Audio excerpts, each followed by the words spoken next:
but I see you're very selective with your colors. It had to be green, right? Definitely, you know, green is the color of our party. Okay. Green is beautiful. You know, the people of that region where we came from, Masai, they love green because when it is green, they have grass to graze their livestock. Okay. Yeah. All right, interesting, considering your former or current party is yellow, and we'll get to the nitty-gritties. Tell me this, what does Itungate mean for our international viewers or those who don't hail from the mountain? What does that mean, and do you relate with that name? Itungate is the plural of Gûtindîka. And so if you're referring to me, you'd call me Gûtindîka. Gûtindîka is a word that, if my history serves me right, is derived from the days of the Mau Mau. The people who were serving to fight for the freedom of this nation, they're the ones that were called Gûtindîka. Okay. It's actually a very respectable name to be given and to be accorded to anybody, especially people from my community. Once you're called Gûtindîka, you're called to serve. What about this Jamba? What Jamba is this? is a very courageous person. Okay. Jamba is a very, very courageous person.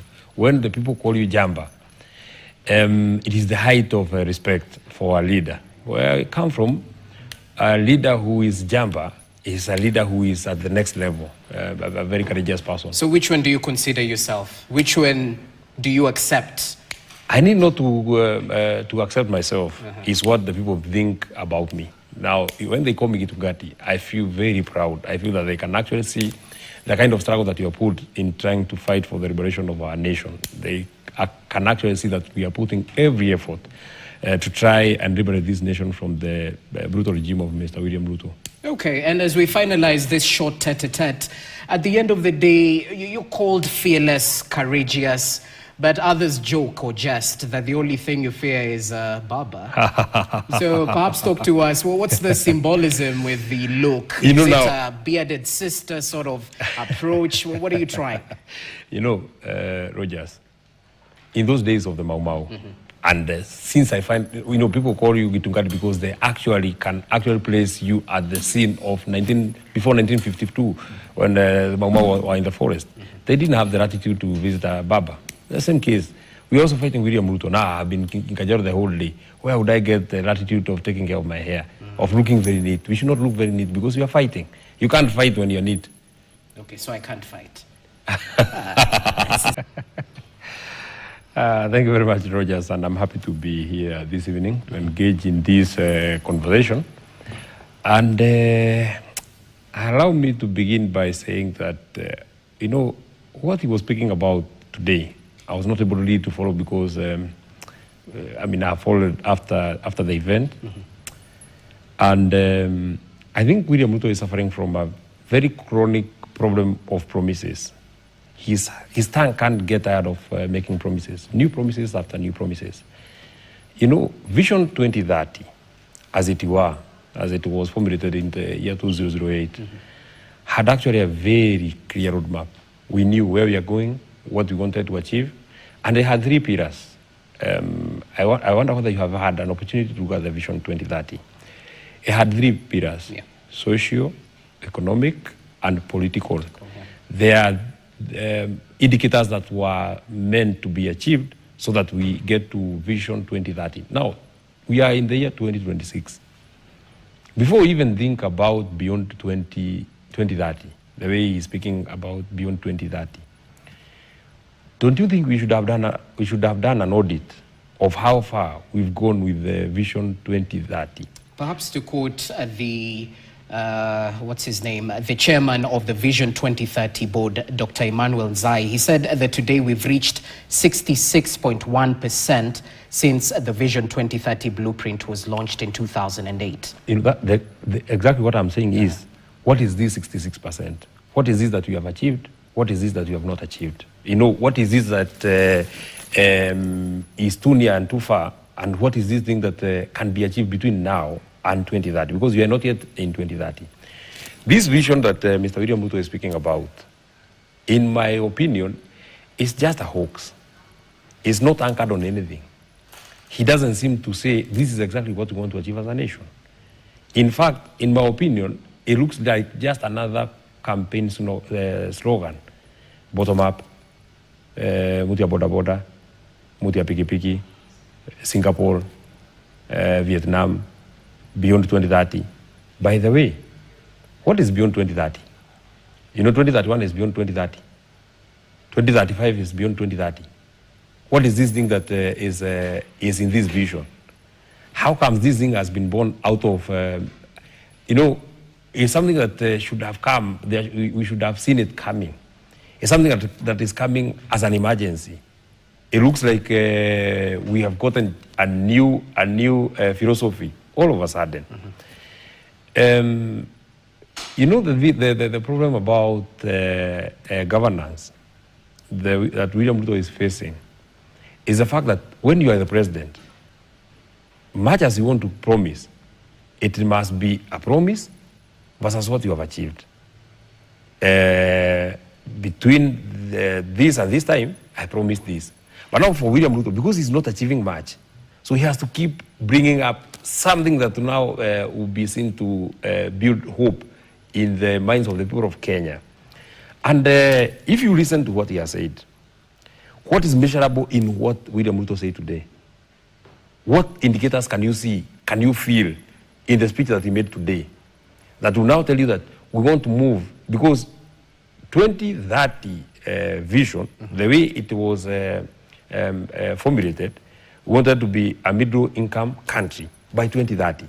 Is something that was a target. We had a target. This is exactly what we want to achieve by 2030. In 12 years, this is exactly what we want to achieve. But when we are saying that after he has left office, it is our hope that he will leave office next year.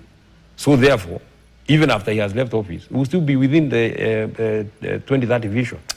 And that's understandable, because at the end of the day, regardless of who's in office, it's quite necessary to begin planning for the future by formulating long-term development goals through an inclusive participatory process. So let's just hear on what exactly the president had to say, just a short extract from his earlier speech, where he said, far too long we've made elections seem like a matter of life and death. Let's listen in to the president.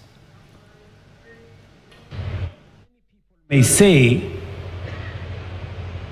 this being a year where we are going into politics, maybe this should not be the opportunity for us.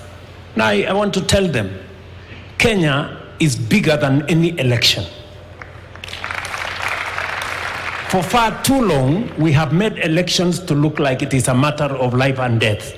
It is not. Yes, it is important. And the reason why we have not achieved some of our targets is because we have made our plans not with the foresight of the future, not thinking about the next generation, but simply thinking about the next election. Okay, so perhaps he's had a Damascus moment, because earlier on you were criticizing him for being heavy on promises, light on delivery.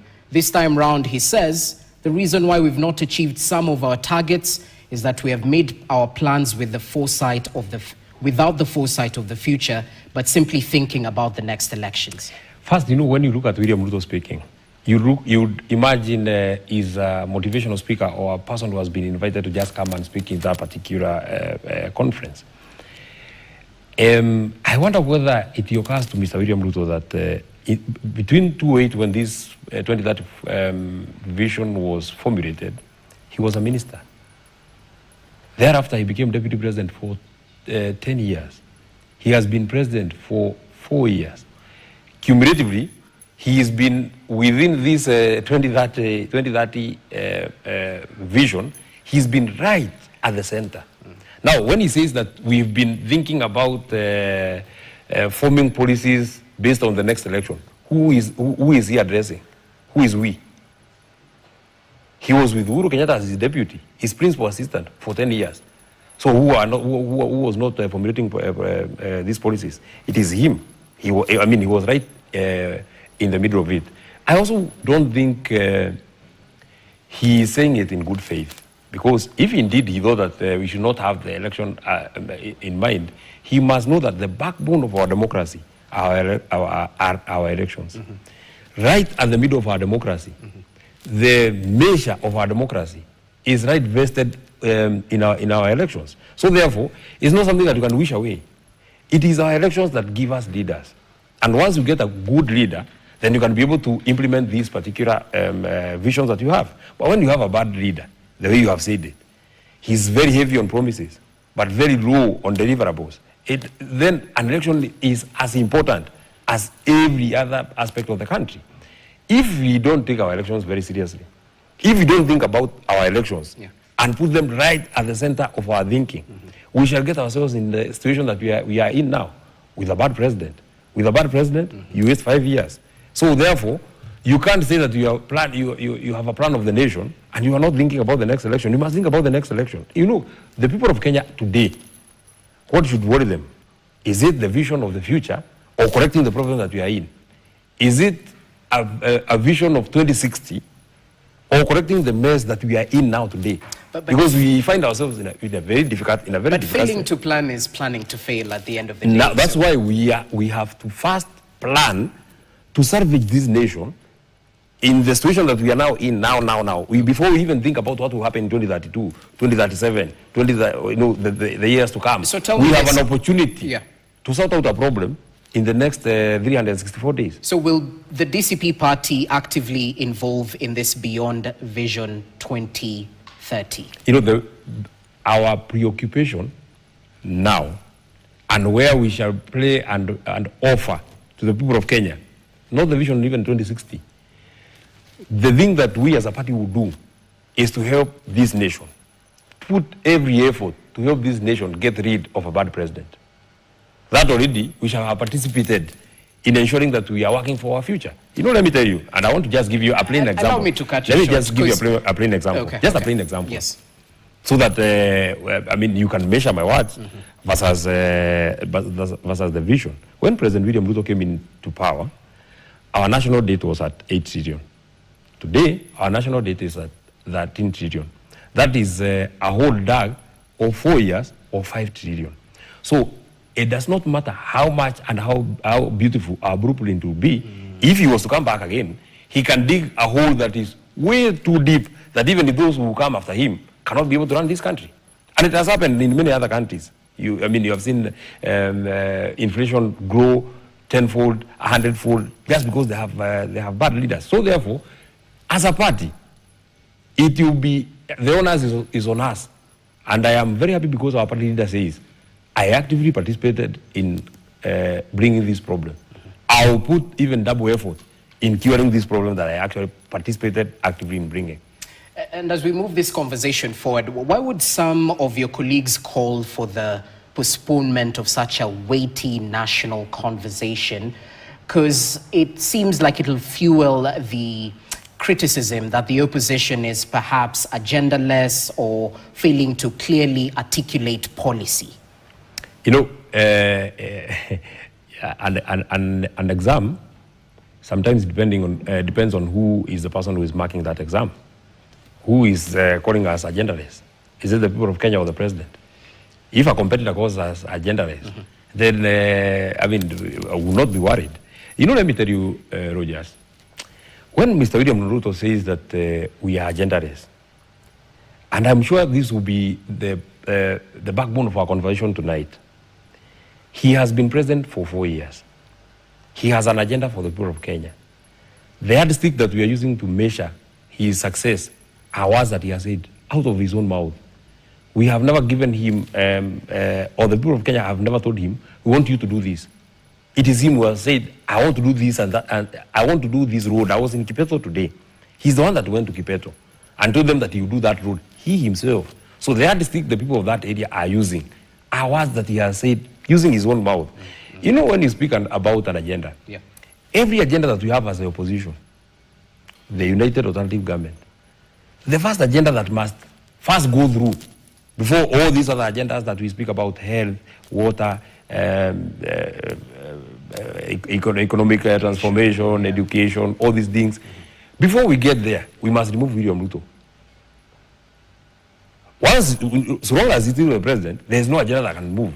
Because we have been able, and you saw that in the Ruto at 4 speech that was made by Rigathi Gachagua, he mentioned specific misses that we have seen from government. And we'll get to that. We'll get to that. Yeah. But as a people, as a party, as the opposition, there are things that we are saying that are not correct in this nation. But they cannot be corrected because we have been telling him.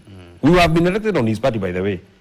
We were elected on the UDA party. So it was even more fashionable to continue clapping for him. But we can't clap for him when he's still digging the hole deeper.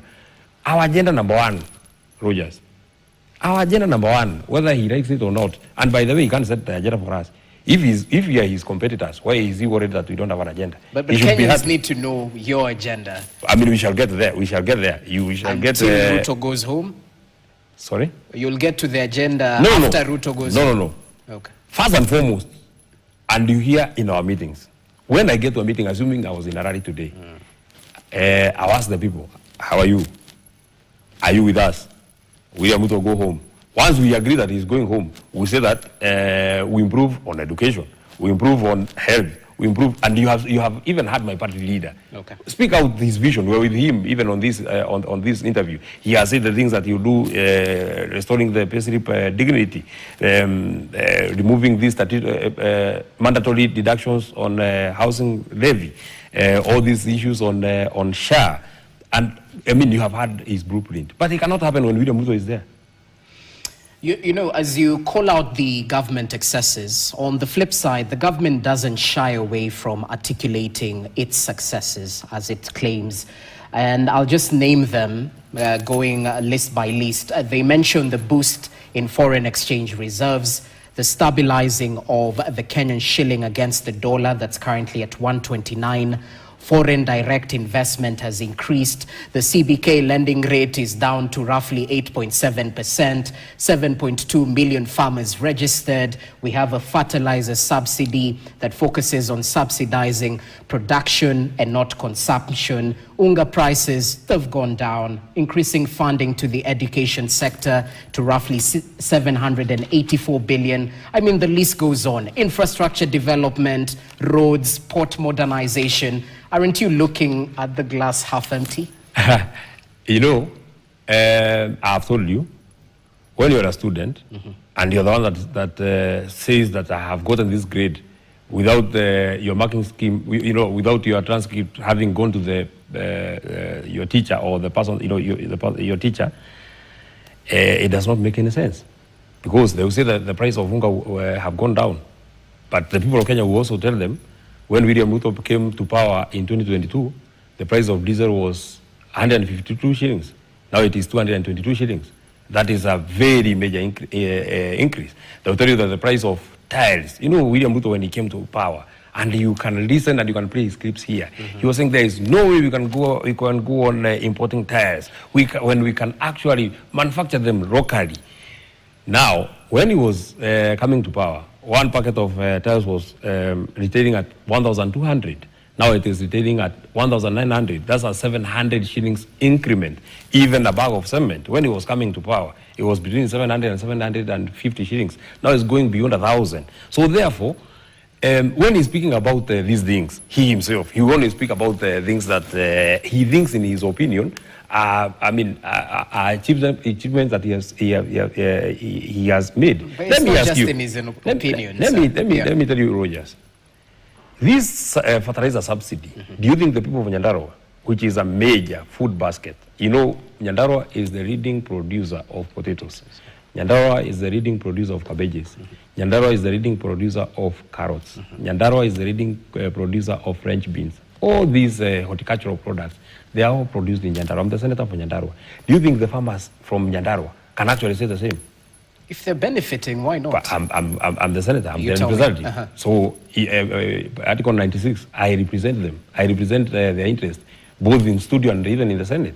So therefore, I can tell you that they can't say the same. You can't go to NCPB in Olkalau or NCPB in Meharate and find that fertilizer. But when you come to Nairobi, you'll be told that farm inputs are in Nyandarua, but they're not there. Let me take, for example, let me give you a rough example. And let me tell you, every one aspect, especially on development, that you see William Ruto speak about so passionately, you must look at it with the third eye. Now, you always hear him take a lot of pride in the fact that he's the first president since 1978, or I think it's not 1978. Must have been 1982 when we had the All-African Games when Kasarani was made. So he's the second president after Daniel Moi to do the Taranta Stadium, isn't it? But now, if you put, on the face of it, you are very happy to have a Taranta Stadium. 100,000 capacity. On the face of it, it looks very shiny. But when you scratch the surface, how much is that stadium costing? Is it 100 billion? How much? Let me tell you. The initial cost of that stadium was meant to be 48.2 billion shillings. Now, this money is not money that government had. Government did what we call off-book borrowing. Because, William Ruto is clever. Or he thinks he's clever. So he doesn't do the main borrowing from, the main borrowing book, the one that you go to IMF and what have you. So he does what we call off-book borrowing, either floating a bond or treasury bills. So in this case, he floated a bond for the sports fund. Now, this bond was supposed to be paid in 15 years. Now, the interest for that particular bond is 15% per year. So, 15% of 48.2 billion is about 7.6 billion every year. Now that loan is being paid biannually, or rather twice a year. Every 6 months we are paying. So every 6 months we are paying 3.6 billion. In essence, we are paying 0.5 billion every month. For the next 15 years, we shall have paid 100 billion, 101 billion interest alone. Now plus the principal, it will be like 150 billion. So we have Taranta here. We are very happy. But which other stadium in the world has ever costed 150 billion, including the biggest stadium in the world, Maracana Stadium, including Old Trafford? I'm a Man U fan. So when you measure, or when you put his word versus the reality of where, and that's why I've told you. Now, this hole that he has dug, we shall be in this hole for the next 15 years, even after he has left. He's digging a hole so deep that even the people who come after him will find a hole very deep. Now, let me, because, you asked me this question, and we have no reason of hating William Ruto. We only are telling the people of Kenya the danger that we are facing, and the reason why we think that William Ruto is a very dangerous animal that must be hunted and must be hounded out of office by all means. Now, when he came into power, the first decisions that he made when he came to power as president, one was the cancellation of the contract of the Rironi Summit Road, the one that had been given to a French company, that you are aware.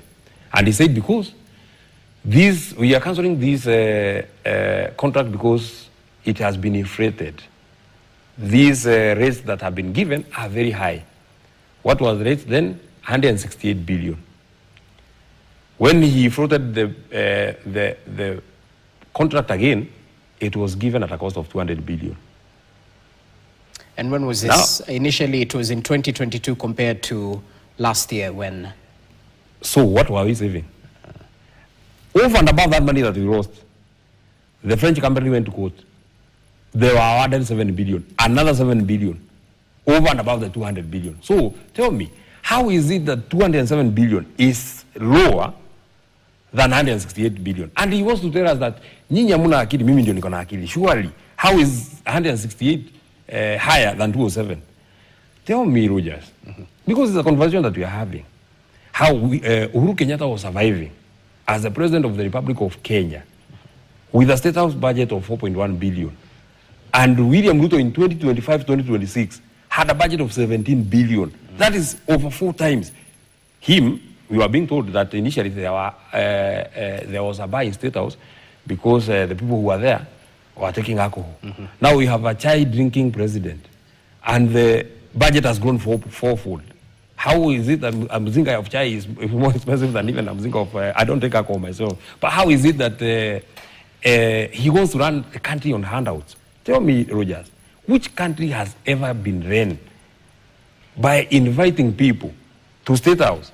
You tell them, lift 2 fingers, lift 2 fingers, lift 2 fingers. When you lift 2 fingers, you say that you have a new term, you are given some money. Now you are told that private guards were there, so we are waiting for a day for nannies.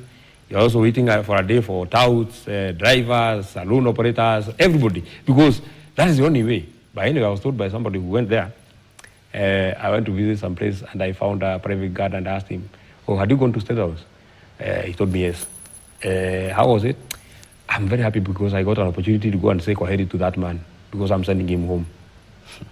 Interesting. Anyway, I'm just getting some information that the Rironi Mau Summit road design was actually changed. It didn't have the Mai Mahiu Naivasha segment, hence perhaps the difference in spending when it comes to that particular project. Why was the project single sourced? But even more importantly, why would they not then have floated a tender for the Mahiu Naivasha section?